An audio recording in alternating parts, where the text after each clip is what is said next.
Hello, dear students. Welcome to all on my YouTube channel Summer Education World. Students, आपका मेरे इस channel पर बहुत बहुत स्वागत है। जैसा कि आपका एग्ज़ाम जो है अर्धवार्षिक एग्ज़ाम आपके चल रहे हैं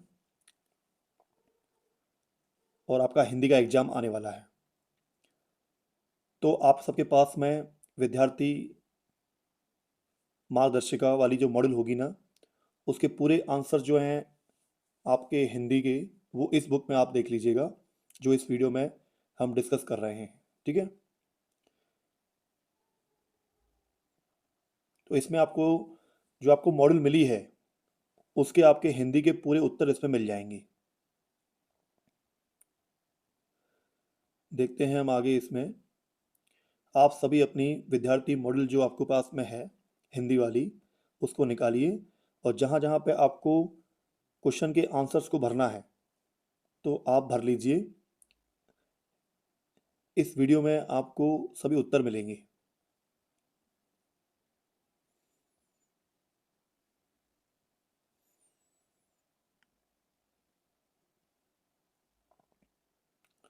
देखिए स्टूडेंट्स, ये आपका ब्लूप्रिंट है।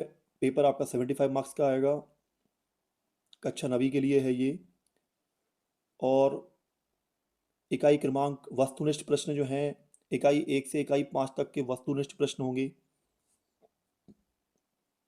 मतलब आपका जो पेपर है उसमें प्रश्न नंबर 1, 2, 3, 4, 5 वस्तुनिष्ठ प्रश्न होंगे उसमें, जैसे कि सही विकल्प, रिक्त स्थान, सही जोड़ी, सत्य असत्य और एक शब्द में उत्तर। उसके बाद में अपठित बोध, अपठित काव्यांश आएगा और अपठित गद्यांश, जो उसके नंबर होंगे 4। फिर आपका इकाई 7 जो होगी आपकी पत्र लेखन, औपचारिक पत्र, अनौपचारिक पत्र। थोड़ा भी कुछ समझ लेते हैं, फिर इसके आगे हम इनके उत्तर को देखते हैं। निबंध लेखन जो है वो आपका 7 नंबर का आएगा। और अनुच्छेद लेखन या संवाद लेखन या विज्ञापन लेखन या सूचना लेखन, निबंध लेखन रूपरेखा सहित। फिर इसके बाद में आपके क्वेश्चन आंसर्स होंगे क्षितिज भाग 1 गद्य खंड, जिसमें आपके जो चैप्टर्स हैं, दो बैलों की कथा, ल्हासा की ओर, उपभोक्तावाद की संस्कृति, सांवले सपनों की याद, प्रेमचंद के फटे जूते, मेरे बचपन के दिन, गद्य की विधाओं का सामान्य परिचय, कहानी, निबंध, एकांकी, यात्रा वृतांत, डायरी, संस्मरण, व्यंग्य विद्या, लेखक परिचय, व्याख्या, संदर्भ, प्रसंग, व्याख्या विशेष, विषय वस्तु एवं विचार बोध पर आधारित प्रश्न। 17 नंबर के आपके आते हैं ये पूरा, जो क्षितिज भाग गद्य खंड में से 17 नंबर का आएगा। और क्षितिज भाग 1 काव्य खंड, सखियाँ, साखियाँ एवं सबद, वाक, सवैये, कैदी और कोकिला, ग्रामश्री, मेघ आए, बच्चे काम कर रहे हैं, काम पर जा रहे हैं, पद्य साहित्य का इतिहास एवं काल विभाजन, सामान्य परिचय, भक्ति काल, आधुनिक काल, छायावाद, प्रगतिवाद, नई कविता, कवि परिचय, भावार्थ, संदर्भ, प्रसंग, भावार्थ, काव्य सौंदर्य, सौंदर्य बोध तथा भाव एवं विषय वस्तु पर आधारित प्रश्न। काव्य बोध, काव्य की परिभाषा एवं भेद, संक्षिप्त परिचय, रस का सामान्य परिचय एवं प्रकार, छंद का सामान्य परिचय एवं प्रकार, दोहा, सवैया, अलंकार, परिभाषा एवं भेद, अनुप्रास, यमक, उपमा, रूपक, उत्प्रेक्षा एवं मानवीकरण अलंकार, भाषा बोध, संधि एवं समास, सामान्य परिचय एवं भेद, निपात शब्द, तत्सम, तद्भव, देशज, विदेशी एवं आंचलिक शब्द, उपसर्ग एवं प्रत्यय, पर्यायवाची, विलोम शब्द, वाक्य परिचय एवं भेद, रचना के आधार पर मुहावरे एवं लोकोक्तियाँ। कृतिका भाग 1, इस जल प्रलय में, मेरे संग की औरतें, रीढ़ की हड्डी, इसमें से 8 नंबर का आएगा। तो टोटल आपका पेपर 75 मार्क्स का आएगा। अभी आपने ब्लूप्रिंट देख लिया स्टूडेंट। प्रश्न क्रमांक 1 से 5 तक वस्तुनिष्ठ प्रश्न होंगे 30, और प्रत्येक प्रश्न पर आपका 1 अंक निर्धारित है। सही विकल्प आपके आएंगे 6, रिक्त स्थान आएंगे 6, सत्य सत्य होंगे आपके 6, और इसी के साथ सही जोड़ी के भी 6 क्वेश्चन आएंगे। सबका एक एक नंबर मिले, सबका एक एक नंबर है इसमें आपका। एक वाक्य में उत्तर 6 और प्रश्न क्रमांक 6 से 17 तक 12 प्रश्न होंगे, प्रत्येक प्रश्न पर 2 अंक निर्धारित हैं। प्रश्न क्रमांक 18 से 20 तक कुल 3 प्रश्न होंगे, प्रत्येक प्रश्न 3 अंक का होगा और 23 क्वेश्चन आएंगे पूरे पेपर में आपके। तो इसलिए स्पीड बना के रखना और जल्दी जल्दी करना पेपर को स्टूडेंट, ताकि आपके क्वेश्चंस रह ना जाएं। क्या है, स्पीड स्लो होती है तो हमारे पेपर में कई सारे क्वेश्चंस रह जाते हैं। प्रश्न क्रमांक 21 से 23 तक कुल 3 प्रश्न होंगे, प्रत्येक प्रश्न पर 4 अंक निर्धारित है। ठीक है, इन पेजेस के बाद में हम देख लेते हैं मेन पेजेस जो हमारे स्टार्ट होते हैं। विषय शिक्षकों से अपेक्षा, ये शिक्षकों के लिए स्टूडेंट। वस्तुनिष्ठ प्रश्न, वस्तुनिष्ठ प्रश्न है 30 नंबर के आते हैं आपके ये। वस्तुनिष्ठ प्रश्न हेतु गतिविधियाँ जो हैं ये सब शिक्षकों के लिए हैं, टीचर्स के लिए। गतिविधि क्रमांक 2, गतिविधि क्रमांक 3, गतिविधि क्रमांक 4, गतिविधि क्रमांक 5। जो भी शिक्षक साथी मेरी इस वीडियो को देख रहे हैं उन्हें भी काफ़ी सारा आइडिया मिल जाएगा इस वीडियो में से।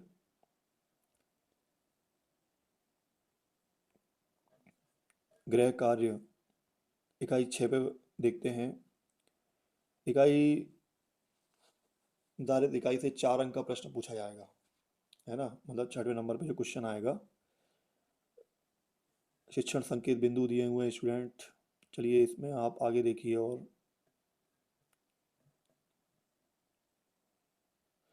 अपठित बोध से संबंधित महत्वपूर्ण प्रश्नों का अभ्यास, शीर्षक लिखना, लघु प्रश्नों का अभ्यास, सारांश, स्मरणीय बिंदु, गतिविधि, पुनरावृत्ति, ये सभी शिक्षक साथियों के लिए है।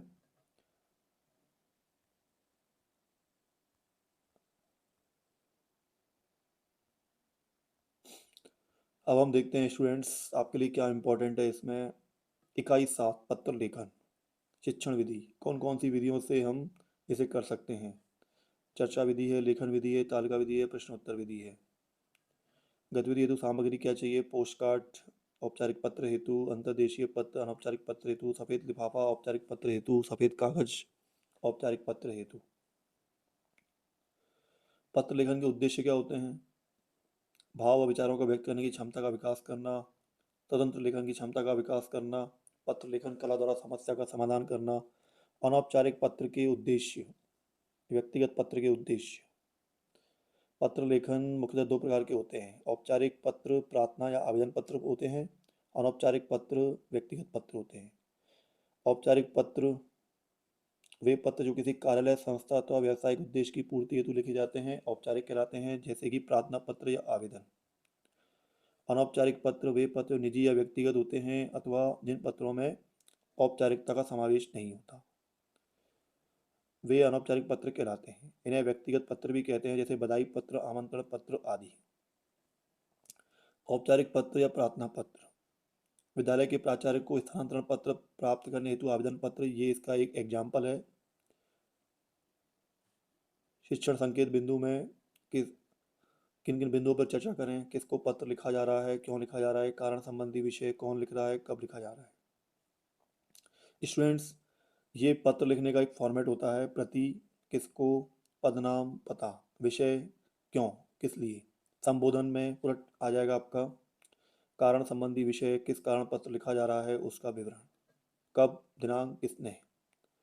अगले चरण में शिक्षक कुछ ऐसे शब्द एवं वाक्य प्रारूप में लिख कर दें जो औपचारिक पत्रों, आवेदन पत्र में हमेशा उपयोग में लाए जा सकते हैं। अब बात हुई थी औपचारिक पत्र, है ना, उदाहरण, प्रति, विषय, ये भी एक फॉर्मेट दिया हुआ है कि ये सब चीज़ें आपके पत्र में जरूर आना चाहिए।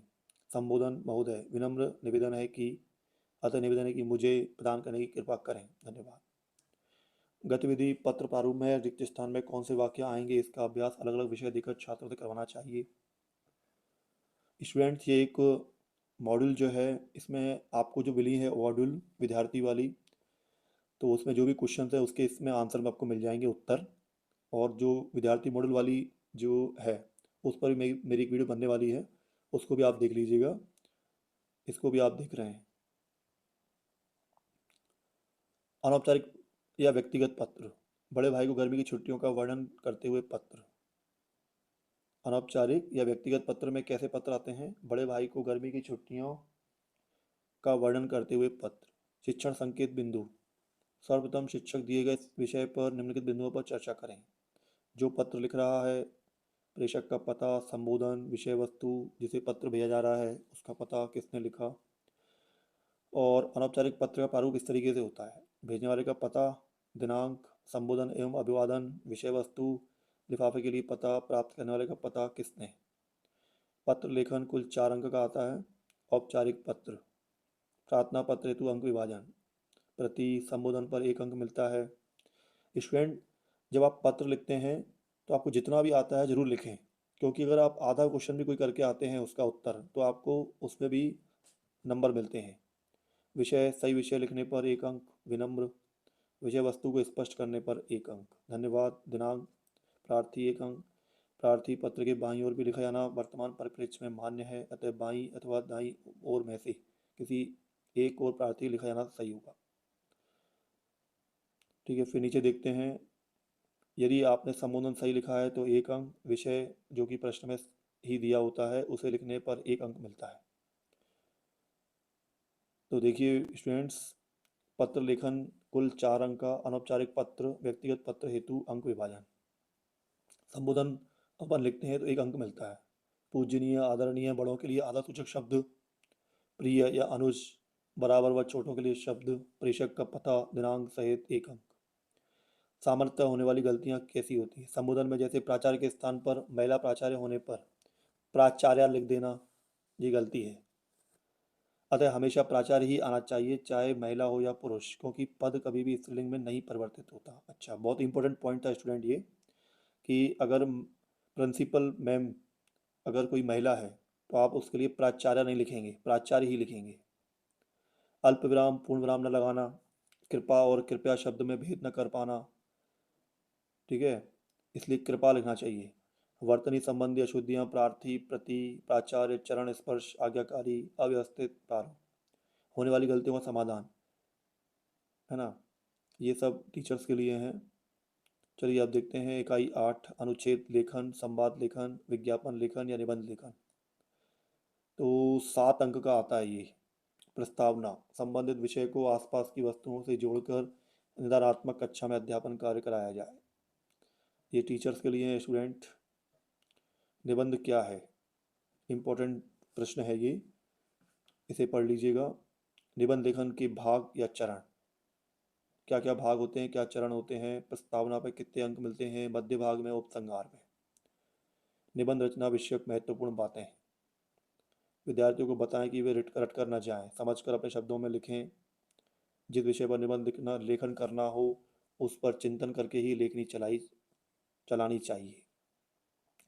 निबंध की प्रस्तावना तथा उपसंहार प्रभावोत्पादक होना चाहिए। निबंध में व्यवसाय, निरूप, यत्र तत्र, कविता, सूक्ति और विद्वानों के उद्धरण प्रस्तुत करना चाहिए। विचार क्रमबद्ध होने चाहिए।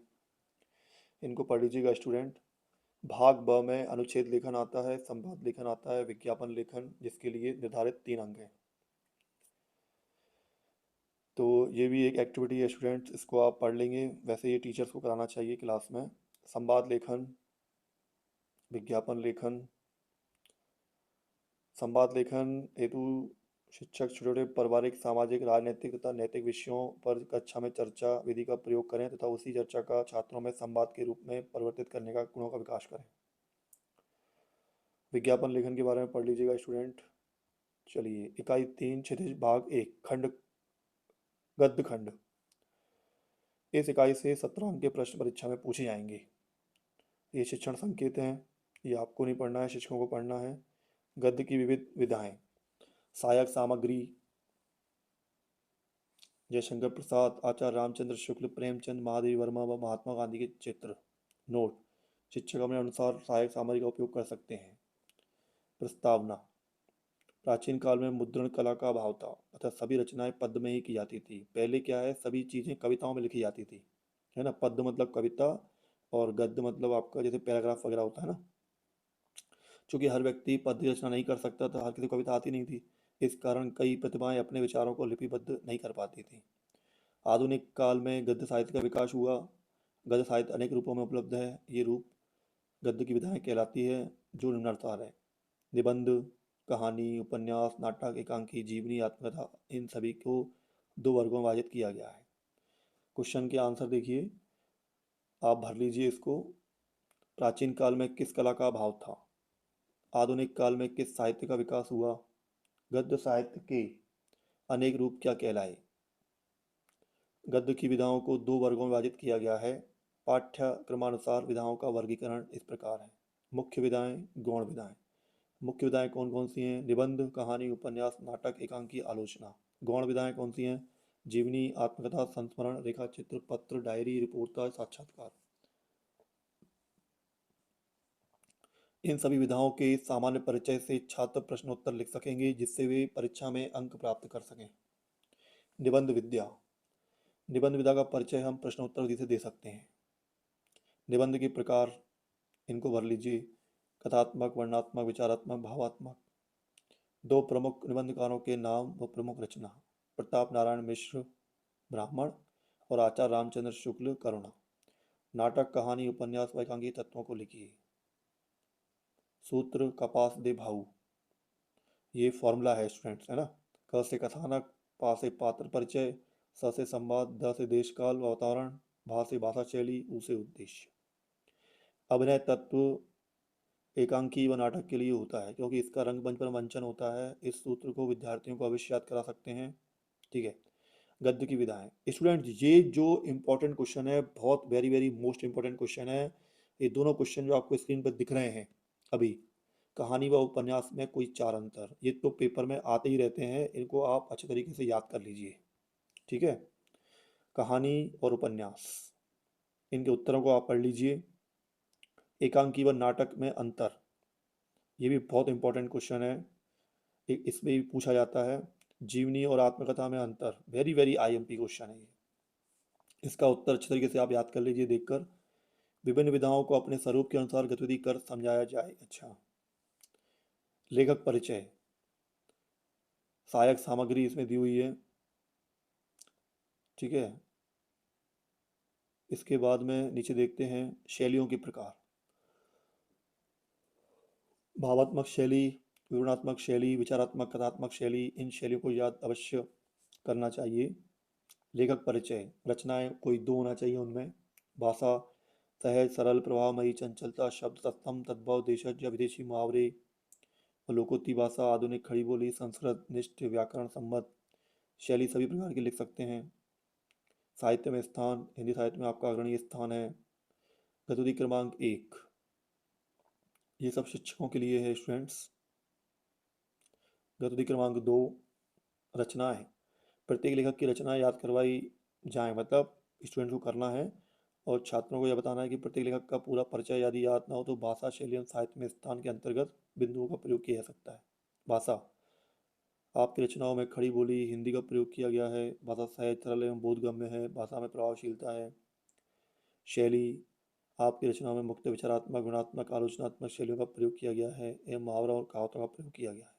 गद्य की व्याख्या, भूमिका। सर्वप्रथम जाने कि गद्य क्या है। अपने विचारों को क्रमबद्ध ढंग से संप्रेषण की विद्या को गद्य कहते हैं। पद्य एवं गद्य में महत्वपूर्ण अंतर यही है कि गद्य विचार प्रधान विद्या है, वह मस्तिष्क को प्रभावित करती है, तथा पद्य भाव प्रधान विद्या होकर हृदय को प्रभावित करती है। स्मरणीय बिंदु, इनको पढ़ना है। गद्य विचार प्रधान होता है। गद्य विद्या में भी वाचन के समय स्वर के उतार चढ़ाव का विशेष ध्यान रखना चाहिए। सहायक सामग्री का अधिक से अधिक प्रयोग करना चाहिए। विराम चिन्हों के अनुसार आदर्श वाचन कर अनुकरण वाचन कराना चाहिए। इकाई 3 स्टूडेंट्स, इकाई 3 क्षितिज भाग गद्य खंड। आप अपनी अपनी मॉड्यूल में देख लीजिए, तो सही विकल्प के पूरे उत्तर आप भर लीजिए, जो कि पूरे 26 तक हैं। ठीक है स्टूडेंट्स। पहले का उत्तर गया, दूसरे का ससुराल, तीसरे का वाणी। ये जो है पूरे जो आपकी प्रश्न वाली मॉड्यूल है उसकी ये उत्तर वाली मॉड्यूल है। वाणी। चौथा है काजी हौस में, पांचवा हाजिरी लेने, छठवा 5 साल, सातवें का डांडे, आठवें का नेपाल, नवे का लाल, 10वें का पुस्तकें, 11वें का 1922 में, 12वें का पश्चिमी, 13वें का पाश्चात्य संस्कृति के, 14वें का बौद्धिक दास्ता, 15वां 1945 में, 16वां तस्मीना, 17वां झरना, 18वां गौरैया, 19वां वन पक्षी की तरह, 20वां चेहरे पर मुस्कान लाने की, 21वें का आंसर हरिशंकर परसाई, 22वें का महादेवी वर्मा ने, 23वां आकर्षण, 24वां सुभद्रा कुमारी चौहान, 25वां ब्रज, 26वां गांधी जी। रिक्त स्थान होंगे स्टूडेंट्स आपकी गद्य के 14 हैं ये, पूरा इनको भर लीजिए। पहले का बनारस, दूसरे का बैल, तीसरे का बुद्धिहीन, चौथे का झुरी काछी, पांचवे का चौकीदार, छठवें का 103, सातवें का खोटी, आठवें का बर्ड वॉचर, नौवें का प्रेमचंद, 10वें का जूते, 11वें का फोटो, 12वें का एक अंक, 13वें का कीमती, 14वें का पत्नी, 15वें का सांस्कृतिक, 16 दूरी, 17वां मौलवी साहब, 18वां चांदी, 19वां उर्दू, 20वां विदुषी। सही जोड़ी के आंसर हैं पहले का गधा, दूसरे का गया, तीसरा प्रेमचंद के फटे जूते पर, चौथा राहुल सांकृत्यायन। दूसरी जोड़ी में है पहला शिवा सदन रंगभूमि, दूसरा हंसते हैं रोते हैं, तीसरा श्यामाचरण दुबे, चौथा नीरजा निहार रश्मि। एक वाक्य में उत्तर हैं पूरे 11, ये आपके दिए होंगे, इनके आंसर्स भर लीजिएगा स्टूडेंट्स। सत्य सत्य दिए हुए हैं आपके 18, इन सबको भी देख लीजिएगा। लघुत्तरीय प्रश्न आपके जो दिए हुए हैं स्टूडेंट्स, उनको मिला के उनके उत्तर लिख लीजिएगा। जैसे कि इसमें क्वेश्चन नहीं दिखे लिखे हुए हैं, इसमें उत्तर उत्तर हैं। पहला उत्तर है एक ऐसी रचना जो छंद ताल लय एवं तुकबंदी से मुक्त तथा विचारपूर्ण हो उसे गद्य कहते हैं, तथा इसमें लिखा गया गद्य साहित्य कहलाता है। गद्य की प्रमुख विधाएं कौन कौन सी होती हैं? नाटक, उपन्यास, एकांकी, कहानी, निबंध, आलोचना। तीसरा का उत्तर है गद्य की गौण विधाएं इस प्रकार हैं: रिपोर्टाज, यात्रा वृत्तांत, रेखा चित्र, संस्मरण, डायरी, जीवनी, साक्षात्कार, पत्र साहित्य, लघु कथा। कहानी गद्य की प्रमुख विधा है। यह किसी घटना, भाव, संवेदना आदि की मार्मिक व्यंजना करती है। इसका प्रारंभ, आरंभ और अंत बहुत कलात्मक और तथा प्रभावपूर्ण होता है। निबंध लेखन की विशेषताएं: एक अच्छे निबंध में संक्षिप्तता, एक सूत्रता तथा पूर्णता जैसे गुण विद्यमान होते हैं। निबंध लेखक को पुनरुक्ति से बचना चाहिए तथा अपनी बात को तर्कपूर्ण ढंग से व्यक्त करना चाहिए। हिंदी गद्य की अनेक विधाएं हैं। विधाएं विधाएं का मतलब होता है रूप। हिंदी गद्य के अनेक रूप हैं। आप विधाएं न पढ़ के इसको रूप बोलेंगे तो भी सही रहेगा। पहला निबंध, दूसरा नाटक, तीसरा एकांकी, चौथा उपन्यास, पांचवा कहानी, छठवां जीवनी, सातवां आलोचना, आठवां संस्मरण, रेखा चित्र, रिपोर्टाज, गद्य काव्य, आत्मकथा, डायरी, पत्र साहित्य, यात्रा वृत्तांत, भेंट वार्ता। यात्रा वृत्तांत के बारे में एक उत्तर है ये। यात्रा वृत्तांत वह विधा है ना, विद्या भी बोल सकते हैं इसको, जिसमें लेखक किसी विशेष स्थल की यात्रा का ऐसा सजीव वर्णन करता है कि पाठक पढ़कर ही ऐसा अनुभव करने लगे जैसे वह उसी स्थान के सादृश्य देख रहा है। व्यंग्य एक साहित्य विद्या है। यह व्यंग्य एक साहित्य का रूप है जिसके माध्यम से व्यंग्यकार जीवन की विसंगतियों, खोखलेपन को दुनिया के सामने उजागर करता है। एकांकी की विशेषताएं, इसे पढ़ लीजिएगा स्टूडेंट। डायरी विद्या में निजी अनुभव, प्रतिदिन घटित होने वाली घटनाओं घटनाओं का विवरण, तथ्य संग्रहण, संपर्क में आए व्यक्तियों, नए अनुभवों, नए स्थानों, नई घटनाओं आदि का संक्षिप्त विवरण है। प्रेमचंद के साहित्य की विशेषताएं। 11वें क्वेश्चन का उत्तर है ये। प्रेमचंद की रचनाओं में जन साधारण की भावनाओं, परिस्थितियों और उनकी समस्याओं का मार्मिक चित्रण मिलता है। प्रेमचंद हिंदी के युग प्रवर्तक रचनाकार हैं। उनकी रचनाओं में मनुष्य ही नहीं, पशु पक्षियों को भी अद्भुत आत्मीयता मिली। उत्तर 12 है। भाषा प्रेमचंद की भाषा सरल एवं सहज है। उनकी रचनाओं में तत्सम, तद्भव, अरबी एवं फारसी शब्दों का प्रयोग हुआ है। शैली प्रेमचंद की शैली भावात्मक एवं मानवीय संवेदनाओं से पूर्ण शैली है। प्रेमचंद की रचनाएं सेवा सदन, प्रेमाश्रम, रंगभूमि, कर्मभूमि, साहित्य में स्थान, हिंदी साहित्य जगत में आपके अतुलनीय योगदान के फलस्वरूप आपको उपन्यास सम्राट एवं महान कथाकार के रूप में जाना जाता है। राहुल सांकृत्यायन की रचनाएं मेरी जीवन यात्रा, घुमक्कड़ शास्त्र, दिमागी गुलामी। भाषा शैली राहुल सांकृत्यायन ने व्यवहारिक खड़ी बोली में साहित्यिक सृजन किया है। उनकी भाषा सरल, सुबोध तथा प्रभावपूर्ण है।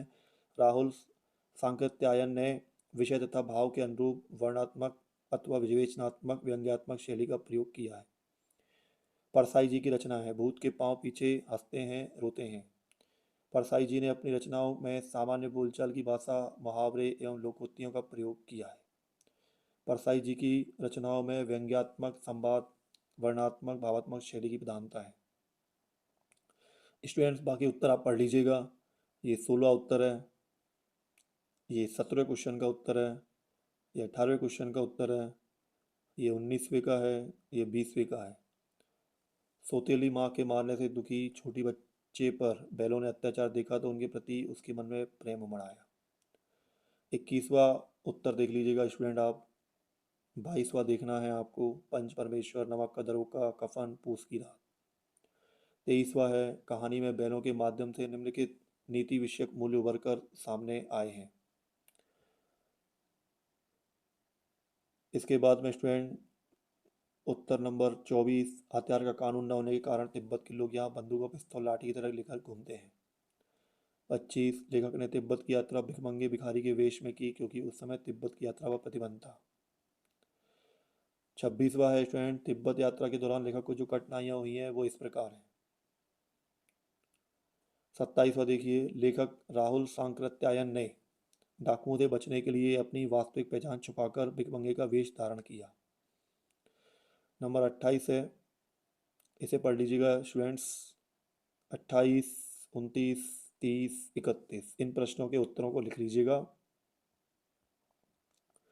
32, 33, 34, 35 इन उत्तरों को भी देख लीजिए स्टूडेंट। आपके पास जो मॉड्यूल है जिसमें क्वेश्चन लिखे हुए हैं उनको आप भर लीजिएगा।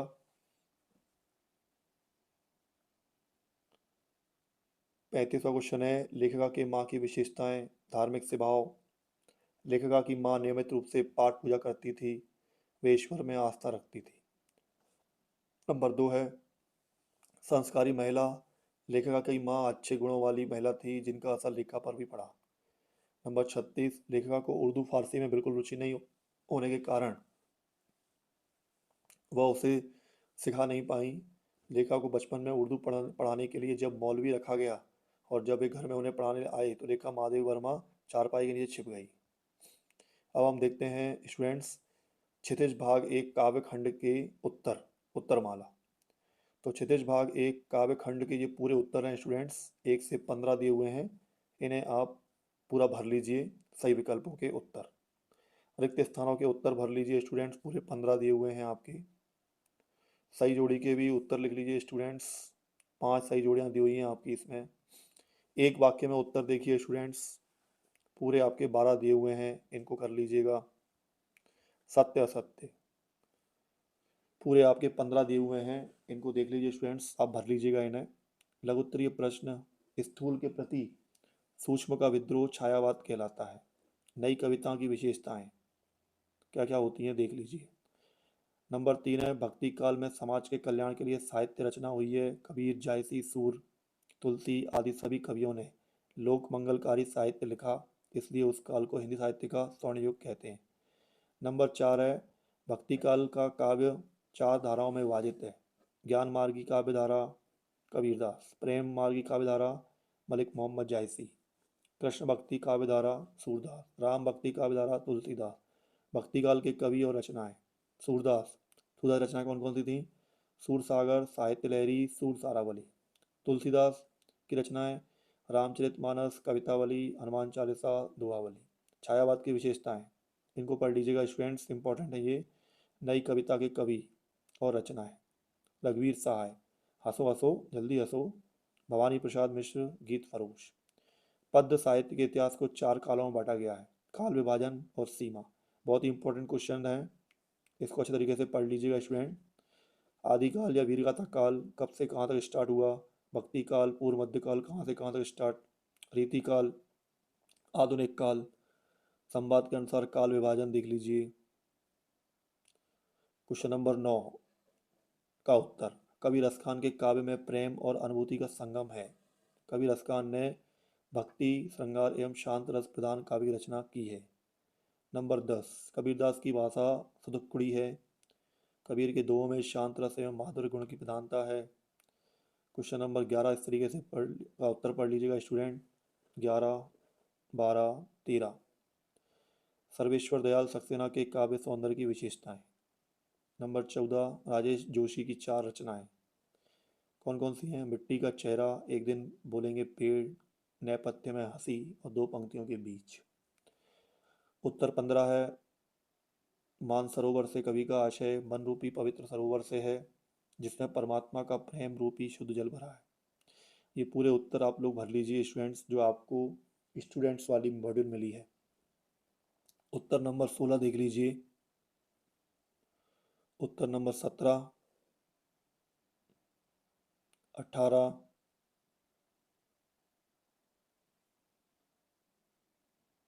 19, 20। 20वें में है कवि को कोयल से ईर्ष्या का कारण उसकी स्वच्छंदता है। वह आकाश में स्वतंत्रता से उड़ान भर रही है और कवि जेल की काल कोठरी में बंद है। कोयल गाकर अपने आनंद को प्रकट कर सकती है, परंतु कवि के लिए रोना भी अपराध है। 21वें का उत्तर देख लीजिए स्टूडेंट, इसे पूरा याद कर लीजिएगा, इंपॉर्टेंट क्वेश्चन है बहुत। क्वेश्चन नंबर 23, लता ने बादल रूपी मेहमान को किवाड़ की ओर से देखा, क्योंकि वह मेघ के देर से आने के कारण अर्थात वर्षा न होने के कारण व्याकुल हो रही थी। नंबर 24 देख लीजिए स्टूडेंट्स, अरहर और सनई के खेत कवि को सोने की किंकड़ियों के समान दिखाई देते हैं। अब काव्य बोध है। अब काव्य बोध की उत्तरमाला में वस्तुनिष्ठ प्रश्न है स्टूडेंट्स आपके 20, इनके पूरे उत्तर भर लीजिए। काव्य बोध, रिक्त स्थान के उत्तर देख लीजिए पूरे, ये पूरे आपको जो स्क्रीन पर दिख रहे हैं 20, ये पूरे भर लीजिए। सही जोड़ी हैं, 5 सही जोड़ियां हैं, तीन तीन उसकी अंकों की, उसे देख लीजिए। एक वाक्य में उत्तर, विस्तृत कलेवर वाले वाक्य को महाकाव्य कहते हैं। प्रबंध काव्य के 3 भेद हैं, महाकाव्य, खंड काव्य, आख्यानक, गीतिका। नंबर 3 रसयुक्त वाक्य काव्य कहलाता है।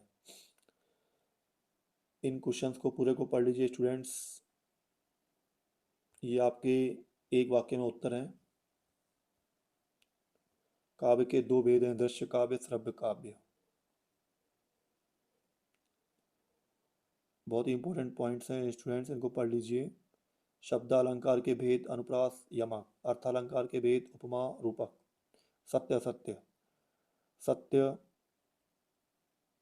ये पूरे आपके 14 दिए हुए हैं स्टूडेंट्स, इनको भर लीजिएगा। लघुत्तरीय प्रश्न, पंडित जगन्नाथ के अनुसार रमणीयार्थ प्रतिपादक शब्दम काव्यम, अर्थात रमणीय अर्थ का प्रतिपादन करने वाले शब्द को काव्य कहते हैं।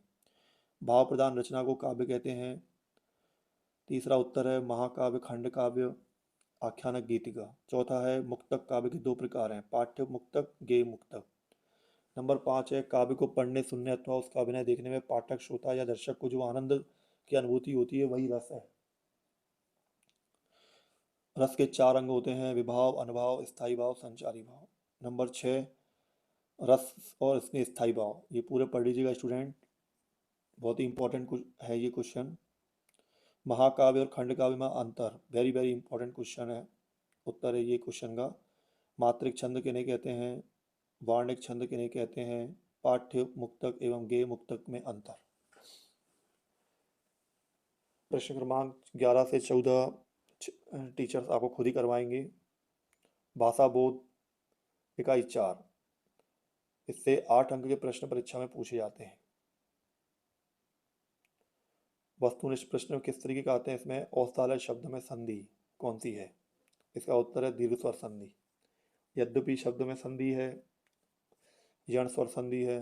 सदैव शब्द में वृद्धि संधि है। स्टूडेंट जब भी आप आई की मात्रा देखें, 2 मात्राएं जैसे है ना आई, तो उसमें वृद्धि संधि होती है। रिक्त स्थानों की पूर्ति कीजिए। संधि के कितने प्रकार हैं, 3। रक्त स्वयं स्वर संधि के कितने भेद होते हैं, 5। सत्य सत्य लिखिए, संधि के 5 भेद होते हैं। 2 वर्णों के मेल से जो परिवर्तन होता है उसे संधि कहते हैं। समास, 2 पदों के योग को समास कहते हैं। समास का अर्थ और समास और संधि में अंतर। उद्देश्य, आवश्यक सामग्री, प्रस्तावना, गतिविधि, गतिविधि नंबर 2, गतिविधि नंबर क्रमांक 3, इनको स्टूडेंट आप पढ़ लीजिएगा, है ना। अब उत्तरमाला वस्तुनिष्ठ प्रश्न आते हैं, इसमें सही विकल्प कितने दिए हुए हैं, 20, इनको भर लीजिए पूरे स्टूडेंट्स अपनी उसमें। रिक्त स्थान रिक्त स्थान आपके 10 दिए हुए हैं, उनके आंसर्स को भर लीजिए। सही जोड़ी के आंसर भर लीजिए स्टूडेंट। एक वाक्य में उत्तर। रचना के आधार पर वाक्य के 3 भेद होते हैं। संधि 3 प्रकार की होती है, स्वर संधि, व्यंजन संधि, विसर्ग संधि। समास 6 प्रकार के होते हैं। विदेशी भाषा से आए शब्द आगत शब्द कहलाते हैं। ये पूरे डायरेक्ट उत्तर हैं, आप अपने वाली मॉड्यूल में भर लीजिएगा। अहंकार का तद्भाव अंधेरा है। आंखों का तारा का अर्थ बहुत प्यारा। इनके उत्तरों को देख लीजिए स्टूडेंट। सत्य सत्य आपके होंगे 15। सत्य सत्य के भी आंसर से भर लीजिए स्टूडेंट। लघुत्तरीय प्रश्न। निपात शब्द वे अवयव जो किसी वाक्य या बात पर विशेष बल देते हैं निपात शब्द कहलाते हैं। मात्र, तक, भी, हो, तो, भर आदि। संधि की परिभाषा इसे पढ़ लीजिएगा स्टूडेंट, बहुत ही इंपॉर्टेंट क्वेश्चन है ये। मुहावरे और लोकोक्ति, very very most important question का आंसर है ये। समास के बारे में, समास कितने कितने होते हैं, तत्सम शब्द क्या होते हैं, जिन शब्दों को संस्कृत भाषा से बिना किसी परिवर्तन या बदलाव के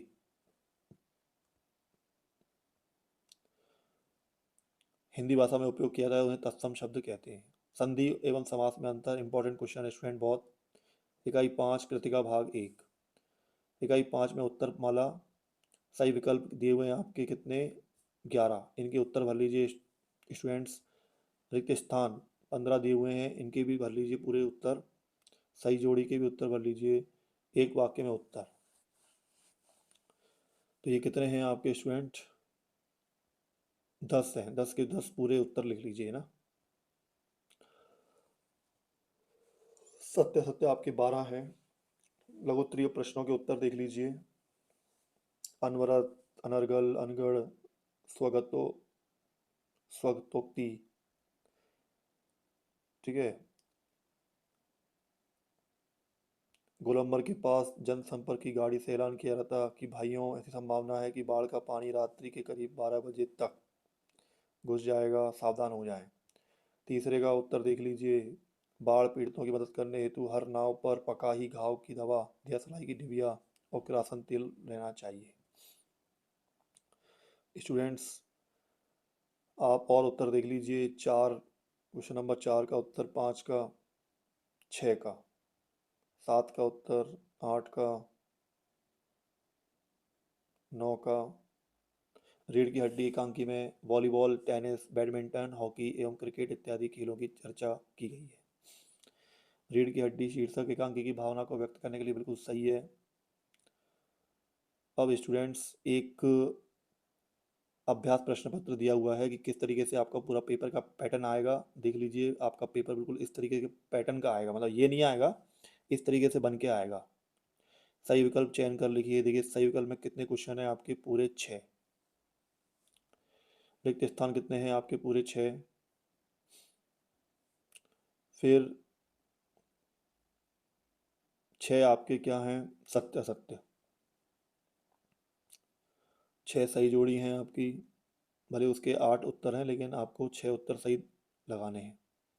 निम्नलिखित प्रश्नों के उत्तर एक वाक्य में लिखिए। गांव में शहरी मेहमान दामाद की तरह सज कर कौन आया। प्रबंध काव्यों के भेदों के नाम लिखिए। एक शब्द में उत्तर में है स्टूडेंट 6। क्वेश्चन नंबर 6, पद्य साहित्य के इतिहास को कितने कालों में बांटा गया है, क्रम से कालों के नाम लिखिए। फिर है नई कविता के कोई 2 कवियों के नाम एवं उनकी रचना का नाम लिखिए, एक एक। सुमित्रानंद पंत अथवा माखनलाल चतुर्वेदी के भाव सौंदर्य की कोई 2 विशेषताएं लिखिए। कवि पंत ने गांव को मरकट डिब्बे सा खुला क्यों कहा है, लिखिए। कवित्री ललगत का घर जाने की चाह से क्या तात्पर्य है। अगला क्वेश्चन देख लीजिए स्टूडेंट इसी में। क्वेश्चन नंबर 10, सवैया छंद की परिभाषा लिखिए। पंडित जगन्नाथ के अनुसार काव्य की परिभाषा लिखिए। महाकाव्य और खंड काव्य बहुत ही इंपॉर्टेंट क्वेश्चन है स्टूडेंट, ये 2 अंतर लिखिए। उपमालंकार की परिभाषा दीजिए, इंपॉर्टेंट है। गद्य की प्रमुख विधाओं के नाम लिखिए अथवा व्यंग विद्या का सामान्य परिचय लिखिए। मुंशी प्रेमचंद अथवा महादेवी वर्मा की कोई 2 रचनाएं लिखते हुए साहित्य में उनका स्थान लिखिए। किन घटनाओं से पता चलता है कि हीरा और मोती में गहरी दोस्ती थी, इंपॉर्टेंट क्वेश्चन है। लेखक राहुल सांकृत्यायन ने डाकू से बचने के लिए क्या क्या साधन अपनाया। नंबर 15, सालेम अली पक्षी प्रेमी कैसे बने। लेखिका महादेवी वर्मा ने मेरे बचपन के दिन पाठ में अपनी माँ की किन विशेषताओं के बारे में बताया है, लिखिए। निम्नलिखित मुहावरों का अर्थ लिखते हुए वाक्यों में प्रयोग कीजिए। फूलाना समाना, ईद का चांद होना। संधि की परिभाषा एवं प्रकार के नाम लिखिए। बाढ़ पीड़ितों की मदद के लिए हर नाव पर क्या क्या सामग्री होना आवश्यक है। देखिए स्टूडेंट्स, तो क्वेश्चन नंबर 6 से लेकर 17 तक आपके 2 नंबर के क्वेश्चन चल रहे थे। अब चालू होंगे 3 नंबर के क्वेश्चन। निम्नलिखित काव्यांश का संदर्भ प्रसंग सहित भावार्थ लिखिए। तो एक काव्यांश आएगा, उसमें संदर्भ प्रसंग सहित भावार्थ लिखना पड़ेगा। निम्नलिखित गद्यांश की संदर्भ सहित प्रसंग सहित व्याख्या कीजिए। ये आपका गद्यांश है और वो आपका पद्यांश है, ये पाठ में से ही आते हैं। यातायात के नियम विषय पर एक अनुच्छेद लिखिए। अथवा भविष्य में आप क्या बनना चाहते हैं विषय पर अपने बड़े भाई से संवाद लिखिए। निम्नलिखित अपठित काव्यांश अथवा गद्यांश को पढ़कर पूछे गए प्रश्नों के उत्तर लिखिए। तो कितना अच्छा लिखा हुआ है। समय का सबसे कहना है, जीवन चलते रहना है, इसको मत बर्बाद करो, सदा काम की बात करो। फूल सदा मुस्काते हैं, हमको यह समझाते हैं, जीवन हंसते रहना है, दुख सुख भी सहना है। कर्म ही जिसकी प्रीत है, सत्य से जिसको प्रीत है, अंत में उसकी जीत है, और समय भी उसका मीत है। बहुत ही बहुत अच्छी बात लिखी हुई है स्टूडेंट ये।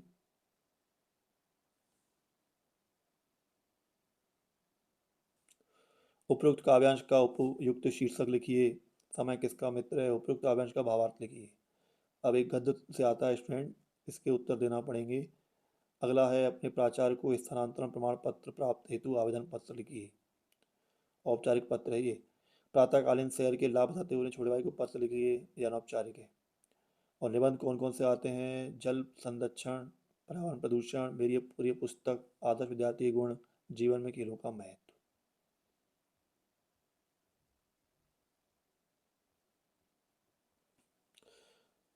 ये हुई आपकी पूरी हिंदी की उत्तर वाली मॉड्यूल स्टूडेंट्स। अगर आपको ये वीडियो अच्छी लगी है तो इसे लाइक और शेयर करें। इसी के साथ में समर एजुकेशन वर्ल्ड जिस पर आप इस वीडियो को देख रहे हैं उसे सब्सक्राइब करें। Summer English world and summer maths world को भी सब्सक्राइब करना बिल्कुल ना भूलें, ताकि आपको इन चैनल पर और भी काफ़ी सारी वीडियोस आएंगी जो आपके पेपर में के लिए बहुत फ़ायदेमंद होंगी। इसी के साथ thanks for watching this video everyone. जय हिंद, जय भारत।